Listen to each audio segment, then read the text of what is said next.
Hello दोस्तों, crane अभी boom जोड़ रहा है। देखिए बूम कैसे जोड़ा जाता है।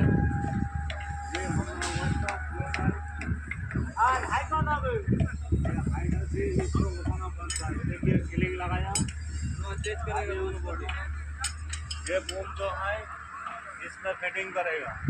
उसके बाद वो नाट बोल्ट से उसको टाइट मारना है। और ये है टाना, इसको टाना डालना पड़ेगा सीलिंग से।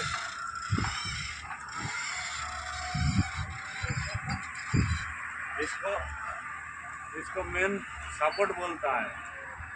और ये सीलिंग खोल के छोड़ दिएगा। ये देखिए बूम यहाँ से यहाँ एक पीस है, वहाँ से वहाँ एक पीस है, उसके बाद वहाँ से वहाँ एक पीस है।